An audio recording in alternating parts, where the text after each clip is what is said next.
Hello and welcome to Unstoppable. I'm your host, Kerwin, and today we talk all things that need to be done before you die with Seb Terry.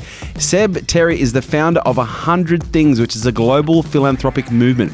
This concept is based on a bucket list concept. It's actually been turned into a best-selling book, The 100 Things, and an ESPN documentary, The 100 Things to Do Before You Die, and most recently, the US-based 26-episode reality TV show, 100 Things. Sebastian is also a keynote speaker where his keynote 100 Things has been delivered on all 7 continents to over 250,000 people worldwide. He is currently a national ambassador for Make-A-Wish Foundation Australia, and he's raised over $400,000 for various charities. Now, the thing I love about Seb more than anything else, his journey, this whole movement was created when he found out that his friend, 24, had passed away when backpacking, which made him question life and happiness. So if you're a little bit unsure about where you are or the decisions you're making right now or what's really a priority, then this is one you're going to want to listen to. Listen up.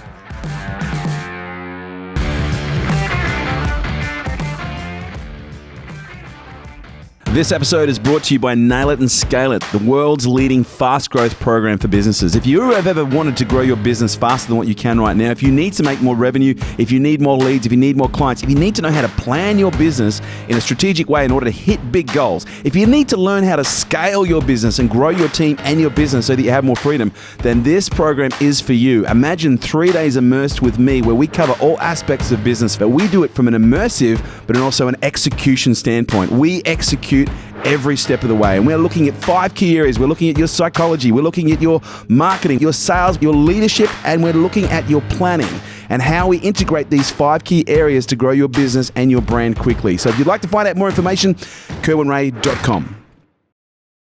Ladies and gentlemen, it is my absolute honor and great privilege to welcome to the podcast, to Unstoppable, Sebastian Terry. How are you, mate? I'm epic. I'm really good. Thank you.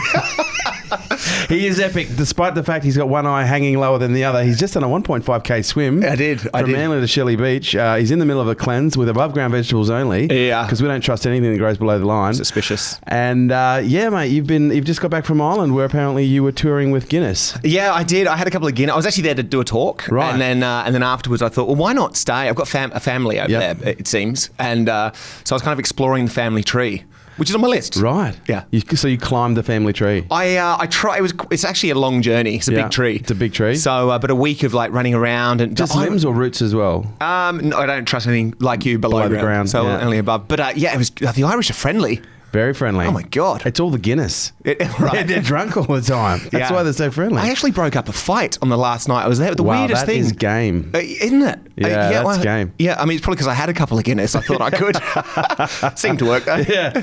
But one thing's interesting, and most people don't know this unless they've been there, the Guinness in Ireland tastes so much better than anywhere else in the world. Did you discover this? Well, I don't typically drink Guinness full stop, but I'm going to say that because it makes me sound cultured. Right. Yeah. Well, my advice is well, you can't now because you're on a fucking cleanse, but when you're off the cleanse, go and try a Guinness, because that was the first thing I did. I was like, I went to Ireland, I'd drunk Guinness before, and I was like, there's something different. They're like, yeah, we saved the good stuff for the locals. And then I got back to England, and I was like, I want a Guinness. I'm onto this stuff. I was like, nah, it's just not the same. Yeah. No, I really enjoyed a couple of those, actually. They told me they made it with the muddy sewer water or something. They said that's something, but it's one of their secret ingredients. But anyway, so Sebastian Terry, you're a pretty incredible dude for a whole range of reasons. Not just because you wear bare feet, not just because you do big swims, but your stories are quite incredible. So before we jump deep and wide into your story, in a little bit of a nutshell, like you're known as the 100 Things guy, right? Yeah, I suppose so. Yeah. Not the bucket list guy. No. The 100 Things guy. So what is your jam? Well, peanut butter and jam. I don't even know how to explain this in a short. But basically, I have a list of 100 things I'm trying to do to be happier in life, and I don't like the term bucket list because I think it's very death centric. Yeah, it is. It's very fear driven, like things to do before you die. Yeah, right. So, but yeah, it was just a very personal. Buckets, if they have a hole in them, they run out. I don't even get it. Neither do I. But it's just a list, and I think ultimately I'm just trying to live well and try and I guess on a slightly deeper level, try and find purpose and passion and me and all that sort of stuff. And I've been doing it for about 9.5 years. Wow. And it's turned into this kind of, I've ticked off 72 things, and this whole thing accidentally resonated with a big audience and globally, and it got turned into all these shows and books and speaking at your event. I love doing that. And but it's led kind of into this space of helping people. It's more kindness orientated now. So I spend all my energy, connecting strangers to engage in acts of kindness. Yes. Because I believe we're all kind and we're just not sure how to access that sometimes. Yeah, and, right. Yeah, so that's that in a nutshell. And you even launched a new platform, which we'll talk about later, called Kindsome. Yeah. Which is about helping connect people to do kind stuff. Absolutely. Yeah. I mean, there's things happening all the time. Just in Manly yesterday, a girl who'd hurt her back sailing needed help hanging a heavy mirror on her wall. So she put it on Kindsome and someone, a complete stranger, helped her do it yesterday. Hashtag first world problems. Yeah, you're right. Anyway, I stretched my back while sailing on the open sea. Well, she actually broke it. Fuck. Yeah. Sorry. She's fine. Take that back. Yeah, Take that back. Well, actually, she's here. Oh, shit. No, she's not. Guilt piling on. Below veg. Let's talk about vegetables. Anyway, so look, let's talk about where this story began, because a lot of people say they've got they have a bucket list, and we don't like to use that term, but they have a list of things they want to do, while they're still alive, while they've still got juice in them. Most people wait until it's too late, until their body is starting to break down, before they even consider doing anything exciting with their life. Because I'm going to have this goal, and I want to retire by I'm 45 or retire by I'm 65. But most people, by the time they retire, they're not really in any physical, mental or health kind of shape to do what it is that they do. Your story is quite interesting. You had an experience early in life that really kind of rattled you to the core, that made you reassess everything.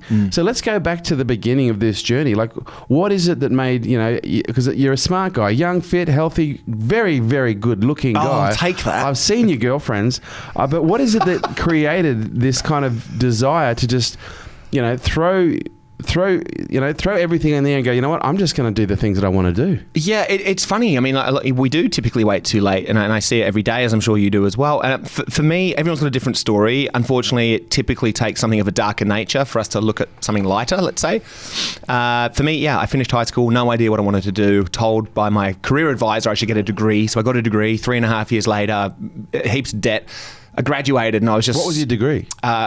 Get this, human movement. Right. Yeah. Right. Yeah, okay. I have it. I don't know what it means, but I have it. And humans moving. I think so. Yeah. I don't have a degree, but that's my guess. Yeah, no, you would have passed. Yeah. And I have it. And I was just really underwhelmed. I was like super lost. And I was like, why is that? I was told this would light up the path. And I became curious, started backpacking around the world. And then I was 24 in Canada.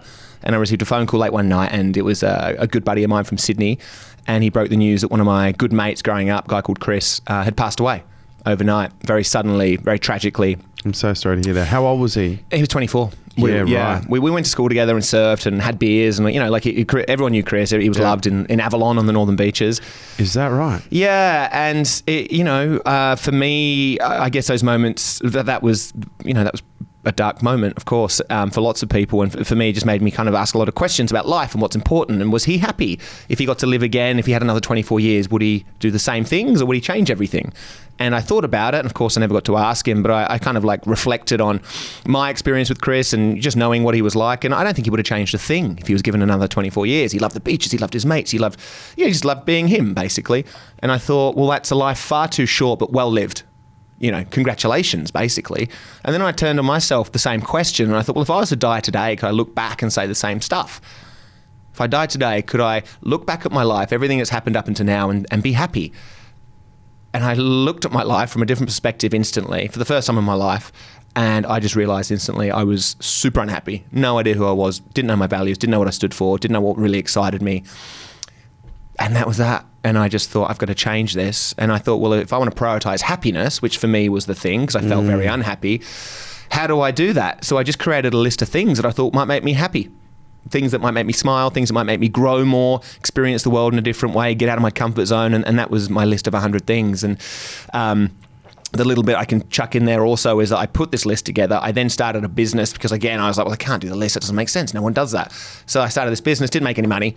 Took 2 years. I wasn't depressed, but I was super sad. And again, I'd just gone back into this old habit of just conforming. And then at one point I broke down in the back of a cab one night and I thought, that's it. I've got to get that list. So I got it out of my drawer. Looked at it and I thought, I'm going to drop everything in my life to pursue this. And so I did. And so when Chris died, he was 24. How old were you? I was 24, 25. You were 24, 25. And how long did it take for this to kick in? So it was about 2 years later.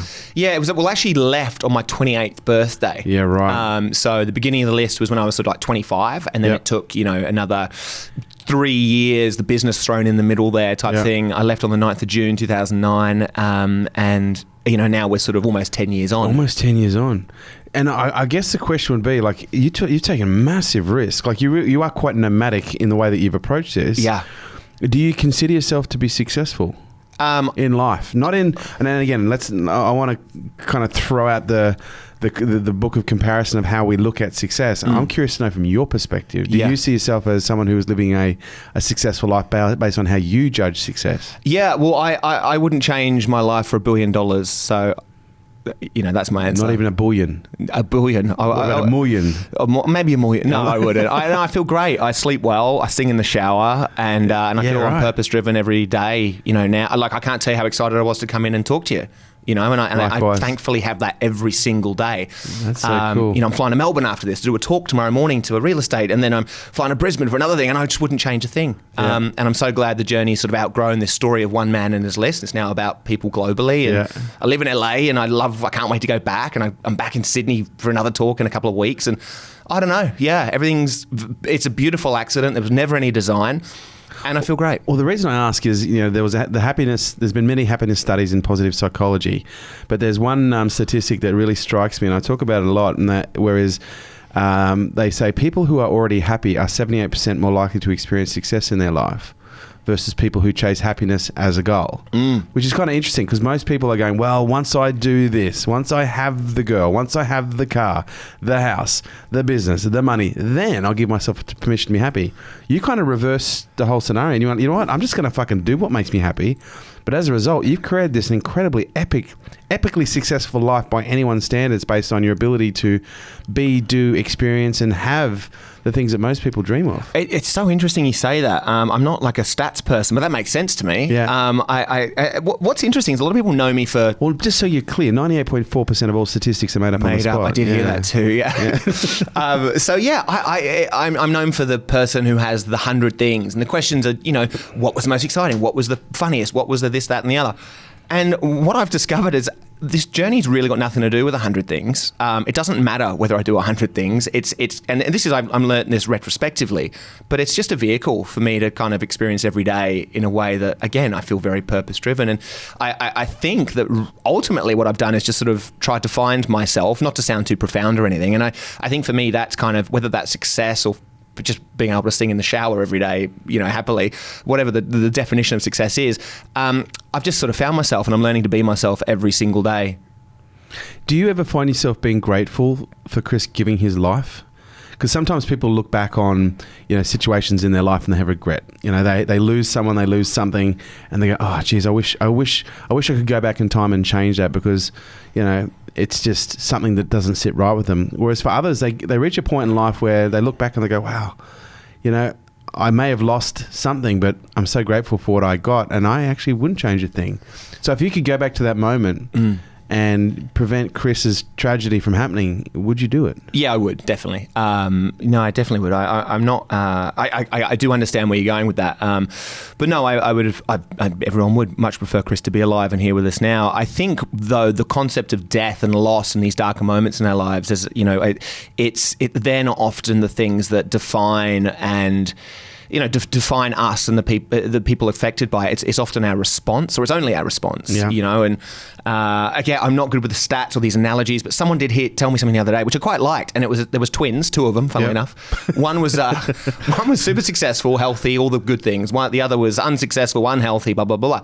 They got asked the question, why are you the way you are? And they both answered the same, and they said, because my dad was an alcoholic. And again, it's sort of, for me, it's just, I think in everything, including death, there's an opportunity for us to learn from it and grow from it. So, I would definitely have Chris back. But, reality being a reality, he did pass away. And for me, it acted as an incredible catalyst for me to change and improve my life. So I am grateful. I'm grateful for him. So what are some of the highlights of this list ticking exercise that you've gone through so far? Yeah. Like, you've done some crazy shit. You married somebody? I did marry a stranger in Las Vegas. Yeah. This is like 9 years ago now, right? So I'm super proud I did it back then. It's not a representation of me now because the lists are attributed to values and blah, blah, blah. So has the list evolved? Kind of, yeah. It's in have you gone back to that list at any point and gone, you know what, I'm going to cross that one out because I'm a different person now and add something new? Well, so interesting. Again, I mean, yeah, my experience, yes, but it's in a book and it's known, so I can't change it. Yeah, right. But I've stopped my list at 72 because the list was essentially founded on who I was 10 years ago. And I'm really different now. You know, it's not about the adrenaline and the thrill-seeking and the breaking the shackles. Now it's much more about connection, and I'm making a positive difference. I want to embrace that. And, you know, why am I here today? Well, I think people listening might get something out of it, you know? Yeah. No other reason. I don't care if I'm on a podcast or not. I just think it could be beneficial for others. So, you just came here for the boiled eggs, be honest. I did. And I mean, and your hospitality, thank you. But no, yeah, I mean, look, there was kind of before this thing became known, there was on there, drive a Ferrari down the Autobahn, right? As fast as you can in Germany. And then I remember looking at it, I was like, well, that doesn't really intrigue me anymore. It was about 2 years in. So I changed it for staying awake for 72 hours because I just met a guy in the army who said it was the hardest thing he'd ever done. And I thought, well, that's more of a challenge for me. So I've changed bits, and it was horrible, by the way. Don't ever try that. You probably have. It's disgusting. 72 hours. Well, maybe in my younger days. Yeah. So I know what that means. You're a smart guy. The list has changed, but I've stopped my list, and now I just spend all my time putting my energy towards trying to help other people or facilitate strangers to help each other, and that's all I care about. So if I tick something from my original list still, great, but it's not my drive. That's kind of cool that you say that, because I think sometimes people have this goal obligation or this synchronous obligation where, I know for myself, like when I was really young, you know, I wanted to one day, you know, own a Lamborghini or own a Ferrari, and, you know, there was a long period of time there where when I was probably at my worst financially, you know, I had a beautiful car and I had fancy suits, but I was, you know, pretty much pretending on the outside. But then I got to this point in life where, you know, I could go and pay cash for a Lambo, and I was like, but I don't want it anymore.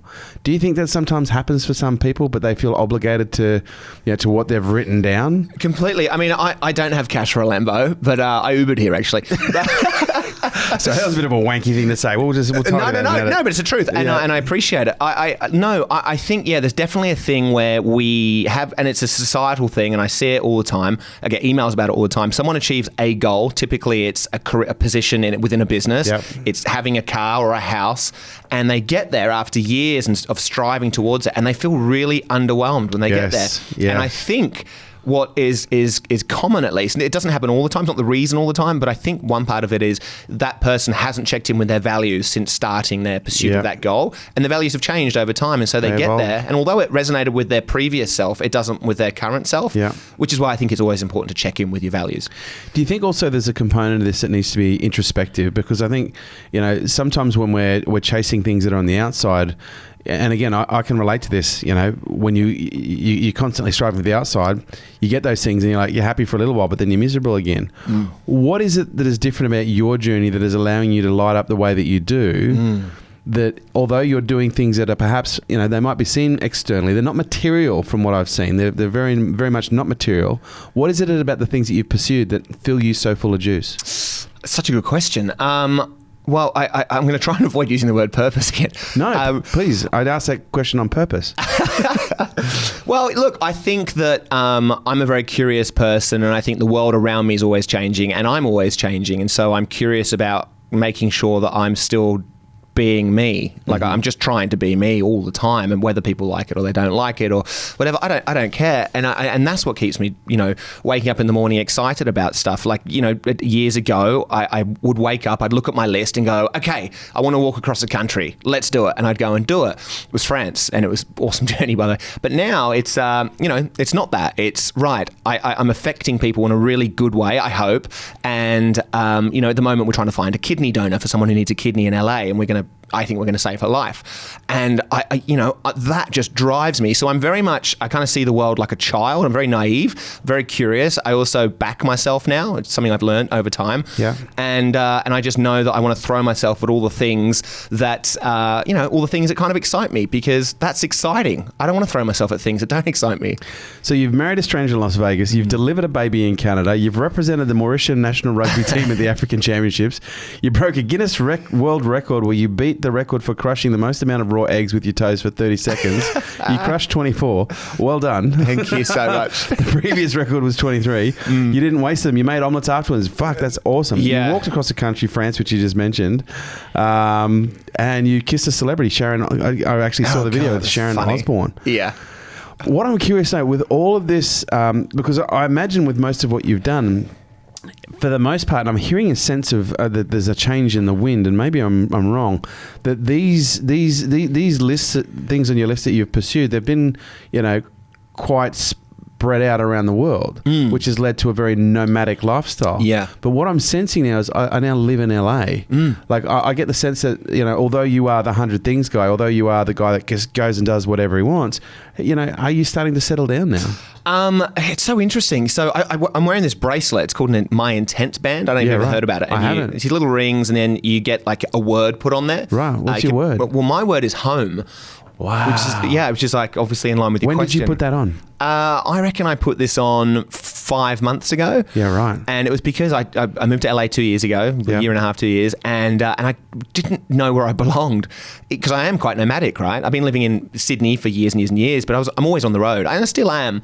But when I was in, I moved to America, all my mates here were like, okay, well, Seb's gone, he's in America. But in America, I was the Australian who would always go back to Australia for these talks and whatever. So I was like, oh God, where am I? So I just thought about the concept of home, and I guess right now, I really feel like wherever I am, I'm home. I refer to LA as being as home when I'm here, and when I'm in LA, I refer to Australia being home. I've just noticed this in myself. Yeah, right. Not a conscious thing. So I'm in a good place. I don't know if I'm settling down, but I mean, perhaps I am. Perhaps I am. I've never been asked that. Wow, you're great. But Oprah, look out! I'm coming for you. Oh my God! I just realised I want a child.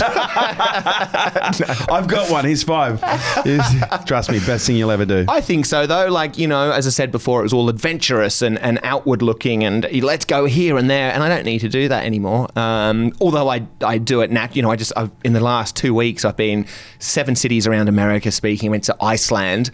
Went to Dublin. I'm here. I'm all around Australia for the next week, and then I'm back to LA, and then I'm back. So I am still physically nomadic, but yeah, there's a sense of me settling down and trying to just ground myself a little bit so that I can really kick off Kindsom. Yep. Yeah. Yeah, right. So I guess my next question kind of relates to that whole settling down.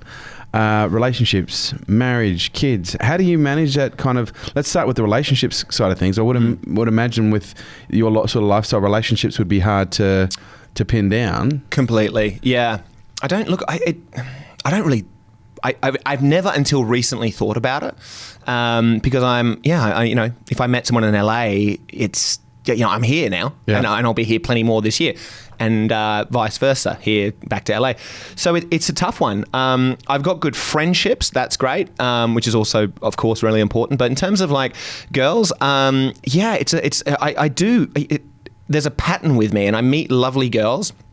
You met one of them, and gorgeous. Yeah, she's lovely, beautiful person, like in and out, really is. I find it hard to maintain anything because just the practicality of it, really.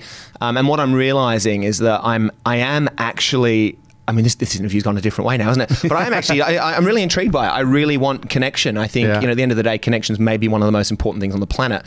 And do you think you fear commitment because your lifestyle has been set up to allow you to avoid it in some respects in that area of your life?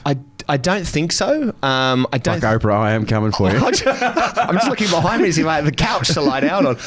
No, I don't think I fear commitment. Because you are quite committed to the things that you do. Yeah. Absolutely. I hope every girl heard what you said then. No, yeah, I'm definitely open to, a really mutually, exciting, proper, deep relationship, because I've had a few girlfriends in the past, but, my lifestyle doesn't allow for, that all the time. So do you ever see marriage and kids as something that you'll do as a part of your list? I don't know. Kids, I'd love to have a kid. I'd love to adopt a kid too. Yeah, me too. I've been thinking about that a lot lately. Well, everyone goes on about like puppies and stuff, and I love animals. And it's great. The trend now is to get a rescue dog or whatever. And, there are all these kids. There are millions of kids. I don't know the stats. I told you that earlier, but there are probably 1 million and one children. 4. Yeah. The fact is there's 17 kids who don't have parents. Yeah. And why would I not try and do that if I've got love to give and I'm able to help? So there's that. And then marriage, I don't really know about the concept of marriage. I mean, not to say anything about being, with someone, monogamy, blah, blah, blah. Who knows? But like I would connection. Connection for me is crucial, and I'd love to have a partner who is right by me. I can support, they can support. It's just a beautiful thing. Yeah. And I don't have that yet. Because I can speak from experience. When I met my first ex-wife, I've only got one, but anyway, it sounded better. She was actually in London. She was Canadian, living in London. I met her. We fell in love. And then I realized pretty fast, I was like, look, if you don't travel with me, there's not going to be a relationship. And so I actually, in the early stages, the first about 12 months, I took on every single trip I did. Right. And it was the best and the worst, because she got to see, we got to build a relationship, but after a while she was becoming burnt out because of the amount of travel that's involved. So look, I really feel for where you're at, but I'm curiously watching to see where your journey goes. Yeah, as am I. I've got no idea where that ends up, but It can go anywhere. Yeah. You're the kind of guy, I mean, from what I've seen, you have this incredible innate power to just be able to manifest the things that, that just, suit what it is, what you want to do. Yeah. But I am curious to know, like, let's talk about the rest of the world now. Why should someone consider doing, a list, creating 100 things list? Well, it's a list of things that you think will make you a better person, help you grow, help you connect with yourself and others. And I don't think there's anything more important. So if there are people, listening and they're like, I've never really considered a list, why not? It doesn't make any sense to not know what it is that's going to make you a better person. And make you happy and smile. As I said, like my priority when I came up with the list was to be happy. That was my defining thing. I just wanted to be. So that was the overarching umbrella, right? What are the things, 100 things that will make me happy? Put a smile on my face. And of course, like, I've learned a lot since that, and what's happiness versus contentment versus fulfillment, and now I think it's about I'm just trying to be me. But I think, if the driving thing for me is I remember thinking, imagine if I'm on my deathbed and I have I'm blessed with a moment to look back at my life, and I look at it just for a moment before I die and I go, oh shit, I wish I did that differently. I couldn't even think worse. So that's it for me. And so that's why a list is important, because it allows you to make sure that you don't have that final regret if you're lucky enough to have a moment to think about it. I mean, what could be, fundamentally, take away all the materialistic constraints and the pressures and the generational trends and all those things. What does anyone want? Everyone, I think, just wants to feel good. Yeah. Really. And so that's it. Do you think most people are looking in the wrong place? Completely. Yeah, definitely. And it's not necessarily their fault. We live in a very interesting society where, there's a blueprint. We finish school, go to university, further education, get a job, a number of jobs, a career, save money, accumulate wealth to buy a house, a car, a family. Not that you buy a family. But I guess the question is, whose blueprint is that? Yeah. It's the Hollywood blueprint. Right. It's not necessarily the human blueprint. Yeah. And there's a lot of, and that works for some people. There's nothing wrong with career, house, blah, blah, blah. That's great. But there are a lot of people out there who I've met who are grossly unhappy because they have followed it very successfully. Yeah. But they're like, well, this doesn't resonate with me. And the question is, well, who are you? And that's the list. And I think that's what's really important for a lot of people maybe to recognize. It works really well until it doesn't. And it takes a level of awareness or self-consciousness to work out, okay, when does it stop working? And then, okay, now that it's not working, what next? And that's where I think your genius is really, once you reach that point where, okay, I feel like something's missing, let me clearly define the things that make me happy. What are some of the benefits that you've seen, not just in your own life, because we've heard some of that, but let's talk about perhaps some other people that you've heard have gone, they've heard you talk, they've followed your story, they've read the book, and they've gone, fuck, I want to do what Seb's doing, I'm going to do the list. What have you heard? Like, what's been some of the... crazy things. And I don't know most of them. I'll hear, I'll do a talk and someone will come up to me afterward, and I'll get this a lot, and they'll say, that's changed my life. Now, who knows whether that goes on? I'd like to think that 100% of the audience walk out and they're like, wow, I'm about to change my life. Maybe it's only 2%. I got no idea. But lives have been saved. I get contacted frequently by people who are considering taking their life. And I actually got one recently from someone who said, you don't know me, but 9 months ago I was on the brink of taking my life, and I didn't because I heard of your story and all the messaging, etc. in that. So it can be as deep as that. I spoke at an event the other day and someone said, you've just made me realize that and also, by the way, some of this will sound bad, but it's the grand scheme of things, I think it's very positive. Someone said, I'm in a relationship, a girl actually was, so I'm in a relationship that doesn't serve me and I've known that for a long time. I'm going to make a change. She emailed me maybe 2 weeks after. There was a kid involved and she said, I had to separate. It's the best thing for everyone involved. And I completely agree. People are changing jobs, which is great. Because the fear, of course, is, I remember doing a talk for, and I can't remember who it was, but years ago. And the client, and they're a big client, I remember having lots of meetings, and they said, look, our fear is that we don't want anyone to leave. We don't want anyone to quit work afterwards, right? And I was like, that's so interesting, because what I'd like to think is I go in, I speak, I flick a light on, and people are like, oh, okay, I can see now. And if you're fearful as the person above that people are having clarity in their life, well, that's really selfish. You wouldn't have the same opinion if it was your kids. Of course you want your kids to be happy. And yes, there might be mass disruption if everyone went, right, I'm not happy here, I would be happy there. But the way it would all fall down and end up is good. There'd be mass disruption, but the world would be a better place. I don't think I'm answering a question in any way, shape or form. Beautifully. But it doesn't have to be a major tweak. Some people after my talk go, do you know what? I feel brilliant. I'm actually just doing exactly what I need to do. I'm very empowered. It's re-engaged me with work. It's re-engaged me with my family and friends. And for others, it's a big change. It's funny because when the girls first put you forward, it was Merrin who first put you forward, it's got to be over a year ago. And then your name kept on getting dropped. And then one of the girls, Merrin was on maternity leaves, and then one of the girls put your name forward for the last event that we did. And I did have this twinkling of a thought of, well, fuck, the last thing I want to do is really disrupt people's lives and get them, wandering off into the sunset. And I was like, send me over the video. Let me have a look at his video. And I don't know if you remember what I said. Yeah. I started watching your video and I actually started to cry. Like, I'm talking, and I'm actually getting emotional now even just thinking about it, because I realized I'd actually lost connection with something inside me that had driven me, very at an incredible level when I was very young, which is to do the things that you really love. But then all of a sudden, life takes hold, success takes hold, and then these roles in life take hold. The role of being a father, the role of being a son, an ex-husband, the role of being an entrepreneur, the role of being a leader, and then you almost feel like a little bit kind of trapped. And then I was like, I felt in that moment a little bit of light just crack and shine back through again. But then at the same time, I was like, wow, this is big. And there's been a significant number of things that have happened since I watched that video, which has been really quite interesting. But what I'm curious to know from you is, do you ever feel a level of responsibility? Because you obviously have a great power, and I don't just mean as a human being. I mean as a philosopher and as a teacher. You have this incredible, immense power to be able to share your story with people that changes them in some cases psychological, physiological, neurological, and life-changing ways. But do you ever look back on that and go, holy shit, and you have that Spider-Man moment, with great power comes great responsibility. I need to be careful how I use this.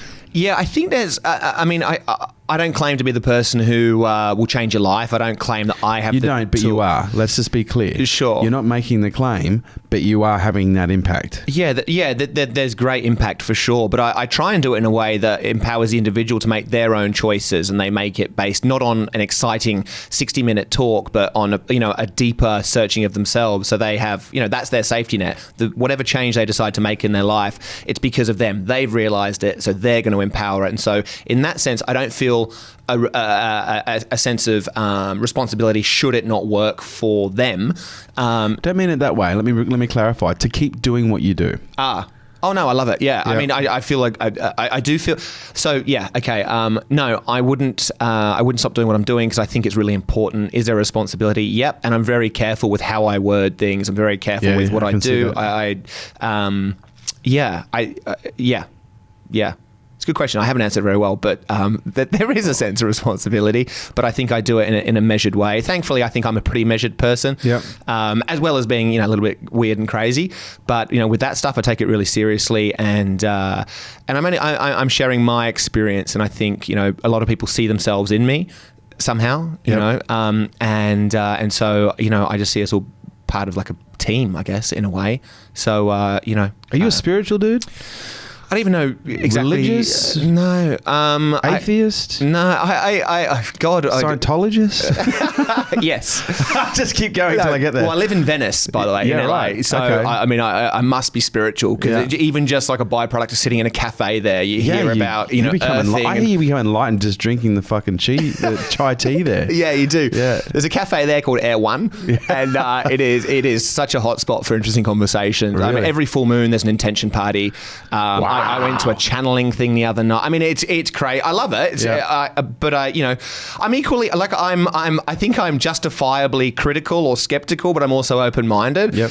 Am I spiritual? Yeah, I think so. I don't really know what it even means, but I do think there's more to life than what we see and can touch.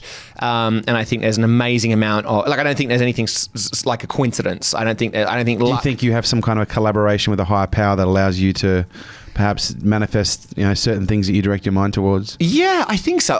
Yeah, because a lot of people say it's like it's magic or something. Like, I wanted to go on a holiday to Bali, and now I can see all these great rates and flights to Bali. Like, I don't think that's magical. Like, I think, like you say, no, it's called your fucking messenger being on your phone, listening to your conversations. It's true. It's so true. So, yeah, look, there's definitely and I'm exploring this still. Yeah. I can't even answer the question again. Yeah. Am I spiritual? I don't know, but I would say, yeah, I am for sure. There's stuff out there. We are incredible as individuals. We are even more incredible as a community and in a group. And I have a huge faith in people. I think we, you know, sometimes things get bad, you know, with people and the behaviors that we hear about on the news. But I'm much more of an optimist, and I don't see anything but good. I really don't. Every single day, like coming here, seeing your smiling face. I got a beautiful tour of your office, but people are good. Yeah. People are good. And I think when you're like living on purpose, you're around good people, you're a good person, magic happens. And if that's spirituality, sure. So is there a structure to the way that people create a list? So I'm sure there's a lot of people right now going, fuck, this is amazing. I need to do a list. All right. Yeah. I've got a pen, got a paper. Okay, fuck, where do I start? Like, is there a methodology to your madness? Yeah, I've created a bit of a methodology to it. Yep. Having said that, when I did it, I was just, you know, I was in Canada, I was 24, I just heard my friend had passed, and it was much more of a shotgun approach. I just got a bit of paper and went, right, wow, look at all that stuff that's popped up. Yeah, right. Again, retrospectively, so I do workshops, right? And so I talk about, again, values, strengths, all those kind of cliche things, but I think they're crucial in moving forward. I think before you start a list, you've got to have clarity. I think this idea that you can press pause in your life, take a step back, look at what's happened. How did you get to where you are? You can't change that, but it's really important you understand that, who you are, how you've acted, etc. And then I think it's about knowing exactly where you are, being super honest, super candid. Simple questions work really well. Am I happy? Am I being the best father, mother, brother, friend, colleague, boss, whatever? If I continue in this direction, and you can kind of like, you know, continue that line on, what's forecasted? Is that good? Am I going in a good direction? Is that goal that seems the direction I'm going? Is that something that's going to make me happy? If so, great. Go in and just keep on going. You know, your goals they seem to be all aligned. Great. If you're back there though, like I was at 24, and you go, shit, I'm going in a terrible direction. I don't even know where I'm going. It's time for you to empower yourself by making goals that really resonate with your values. So I would say in the simplest form, the methodology is understand where you've come from, know where you are, be honest. It's not good or bad. It just is. And then if you're going in a good direction, continue. If not, start making goals. At that point, once you've got this list that are, I'll say it again because it's so important, that are values driven, it's just about committing to them and understanding that opportunity is probably the next step. How do you create opportunity? How do you respond to opportunity? And if you're able to do both of those things, which again is, there's a bit of a methodology to that, you'll get to your goals. So because sometimes people hear the word values and they go, well, how do I know what my values are? How would you direct someone to determine or identify what their values are? So I mean, there's a million values exercises out there. So I again, like this workshop stuff that I do, you kind of, I try and delve into it in a creative little way, but I teach usually by using my own experience, which is, really the only thing I absolutely know. If I look back at my list of the 100 things, you could probably put them into 3, 4, maybe 5 different baskets of values. For me back then, as a 28-year-old, creating my list, it was all about, the adventure, the liberation, the wanting to get out of my comfort zone, and these aren't, specifically acknowledged values, but like the idea is similar. But the things that were important to you was adventure. The things that were important to you were getting into comfort zone. And that's fundamentally what a value is. It's something that what's important to you, right? Yeah. And I was very sheltered growing up. And I thought, I just want to explore. I want to see what I'm capable of. I wanted to test myself. So all the things on there are, like you say, walking across the country or doing an Ironman or doing stand-up comedy to see how I, am affected by that amount of pressure. And, I think everyone's is different. But as I said, my list, you could probably put them into 3, 4, maybe 5 different baskets of values. And that's that. So now I teach, well, if you know what your baskets of values are in the first place, you can then start creatively and succinctly putting together a list that is, you can just, for example, if you had 2 values, whatever they are, love and connection, you could go, right, what kind of list could I come up with that's attributed to that? And it's, spend more time with family, take someone out for dinner, organize more catch-ups with your friends. I mean, it's as simple as that. It really is. And the interesting thing is when you give yourself permission, which is the first step, I believe, if you give yourself permission, a split-second decision to go, right, I'm going to think about myself. I'm going to acknowledge who I am. I'm going to explore my values, my principles, etc. You'll know straight away there's a few things on there. And there's a million ways to preface the question too, or the thought, or the activity. If you were to die in a month, what would you do? I actually gave a talk in Seattle 2 weeks ago, and there's a monk who spoke before me, and I can't remember his name. You may have heard of him. He's Australian. Dan Patani. No. I feel bad. I can't remember his name. Anyway, he did this thing where he asked a lady in the front row, he said, if you've got 3 hours to live, what would you do right now? And she said, oh, I don't know. Interesting question. He said, well, would you stay at the conference? And she said, no. He goes, what would you do? She goes, I'd leave, I'd drive to my family back home, and I'd spend my 3 hours with them, tell them how much I love them, I'd touch them, I'd hug them, etc., etc. And he said, okay, on the way home, if there was a shop, your favorite shop, and everything was free in there, would you go in to get something? And she said, no, absolutely not. He's like, okay. He goes, if the phone rang and it was someone not in your family, would you pick up? She said, no. And he said, isn't it interesting how you get time and you just squash it, condense it down to a very limited, finite thing, your clarity exponentially grows instantly. And so, and it's just such a great way of putting it. Time reduces, but your clarity increases, and it's a direct relationship. So, you don't even have to go through this values kind of exercise to put a list together. I think you should. I think it's a very good way of doing it. But straight away, if I said to you, if you had $1 billion, if you had a limited amount of time, if the only thing of importance today was that you went to bed with a smile on your face, what would you do? And people know. The common answer, by the way, is travel. I'll try. That's the most common thing I hear. But I think you can go deeper than that. What country? Where? Why? How? What type of backpacking? What type of is it high end? And also the other thing that's just interesting, I'm kind of babbling now, but lists don't have to be extreme. Like you list, the things that you've said that I've done on my list. Yeah, they're pretty abstract, pretty extreme. It can be, and I did a workshop recently with a bank, and one of the high ups in the bank, I got everyone to share. So people wanted to go paragliding, someone wanted to go rock climbing. The boss essentially stood up and said, I want to hug my dad. And he said it as he cried, and everyone around cried. Wow. Lists can be anything. The only important thing on a list, no matter how you get to it, whether you do a values exercise or whether you just shotgun it onto a bit of paper, the only thing that matters is that it's meaningful to you. That's it. I can imagine when people do this, and you may have had this experience yourself, that some of your friends and family go, uh-oh, cuckoo, somebody's been smoking the wacky tobacco, someone maybe went and, didn't come back from that trip. Like, I can only imagine that you or the people that you've worked with have had friends and family, that go, hang on, what are you doing here? Yeah. Yeah, absolutely. How do you deal with that? Well, now I've learned to not care. Yes. It doesn't matter. But, when I left, my mum didn't support me at all. Everyone laughed at me. I almost didn't. I used to be we all have reasons and excuses as to why we don't do stuff. Yep. And one of my, including money, fear of failure, fear of success, all those things, right? Standard things. One of mine was I was really affected by opinions. I used to hate people having an opinion of me. For whatever reason, I almost didn't go on 100 things. This trip, my life, right?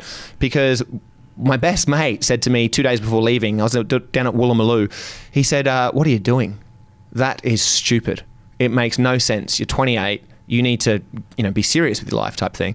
And I almost didn't go because it affected me so much. So Wow. yeah, to those people who, look, I love Dave. If he's listening, Dave, I love you. I don't Fuck judge you, him. Dave. Yeah, but also that. No, you're always going to get, I think after the event that I did with you, someone came up to me and said, my parents will not allow me to do this. And I said, well, it's not your parents, it's you.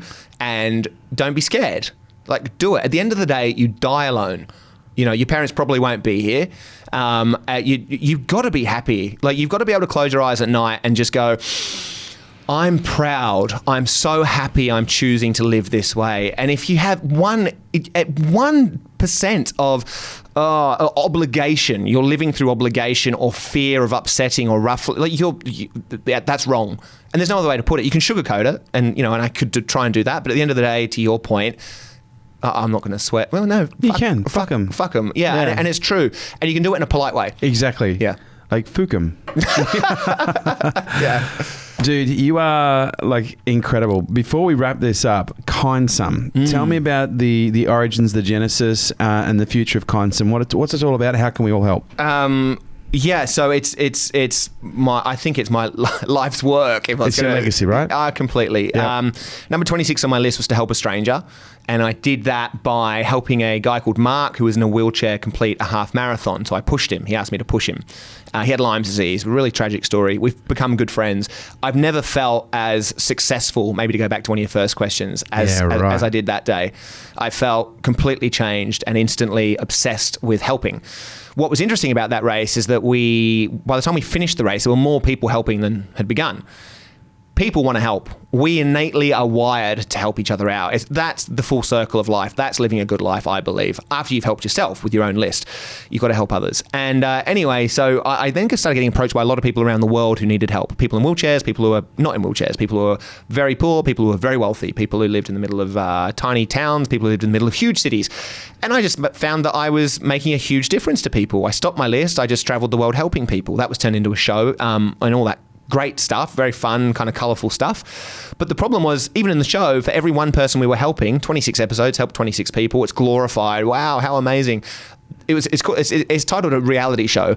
The actual reality is for every one person we helped, there were plenty more we didn't help. And I thought, well, how do I fix this? Then I was approached by all these people who were sort of following my journey saying, we know you help people. We want to help people. Do you know anyone? And I was like, wow, I'm in the middle of this interesting marketplace where I'm getting approached every day by people who need help. I'm also getting approached now by people who want to help. I just need to connect them. And that was the genesis or the catalyst for Kindsome. It's an online, it's almost like a dating platform, but for acts of kindness. You can go on there. If you need help, you can just post where you are, what your project is, non-financial acts of kindness, and you can put it on a map and it's populated. If you want to help, which everybody does, you can go there, put in your location, choose a category, it could be last wish, could be an animal, could be advice, could be elderly, whatever, and someone will pop up in your area. And if you want to help them, you can just read their profile, you can directly message them, and that's that.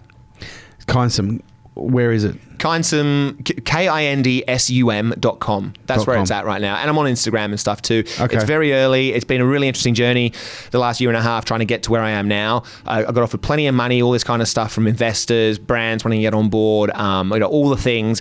And I basically thought, I don't think that feels right. So I'm doing it myself. The actual site got built by inmates in a prison, San Quentin prison. Wow. Did I tell you that? Yes, I remember you saying that. Yeah, but I forgot. Yeah. So I gave this talk in a prison. So all donations go offshore into a dark web account. Just kidding. Yeah. So anyway, so these prisoners, currently incarcerated dudes, who are, the program's called The Last Mile, by the way. Rehabilitation, yeah. It is. It's incredible. So they've created the site. So it's all very organic. I'm responding to everyone who gets on board. As I said, we're helping. This is a global movement. It'll be global. If this thing works, which I think it will, why am I double taking myself? It will work. Everybody right now, open your phone, get on your laptop, go to KINDSUM.com, check it out. Yeah. And just register. And also subscribe. There's a thing there to subscribe. We're slowly building up the amount of people who need help because in our society, it's almost too vulnerable. Yep. It's a sign of weakness, we think, to ask for help. But it's not. By asking for help, you actually create an opportunity for somebody to do what they're here to do, which is help. Nice. connect. So I think it could change the world. I really think it could change the world. So Kindsome, you're also on Instagram, at Seb100things. That's it. Yeah. Kindsome's on Instagram as well. Yeah, it's all there. I'm trying to figure out the whole social media thing, but yeah, I'm there. Let's get you Nat and Scarlett. You've also got a book. Yeah, I've got a book. Yeah, it's called 100 Things, and it's about kind of the first part of the journey, and it ends when I realise that it's actually all about helping people. I actually just turned down another book offer. I've got 3 or 4 books I want to write. There's all that. I mean, there's all that beautiful stuff. There's this online workshop, which is I've done physical workshops, which have been amazing and life changing, but I just couldn't do them that much more because it's just so much time. So there's an online version I'm about to release. I mean, there's so many things. I don't want to turn this into, hey, everyone go to the things that I'm doing. That's my job. So shut up and do as you're told. You're also an incredible speaker. You know, you speak for all sorts of people, no matter what.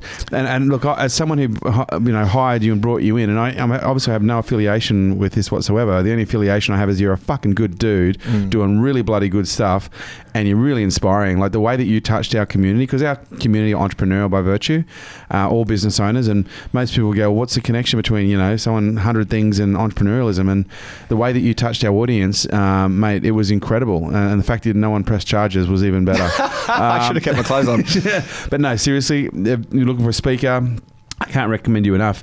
Thank you. But do you have your own website as well, like seb100things.com? I have. There's 100 Things, which is .com.au, which is the site where it's kind of like a community of people sharing their goals. It's very goals driven. You can chat to people. There's forums. I actually need to update the site a little bit. But yeah, there's that. There's 100things.com.au, and now there's kindsome.com. Okay. You can listen to every single podcast I've ever done, and I've never been this promotional. Really? Honestly, never. I never give you this much airtime to direct traffic, but it's worth it because you're doing really good stuff. I appreciate that. So, mate, if there's one last thing you'd like to leave people with, what would it be?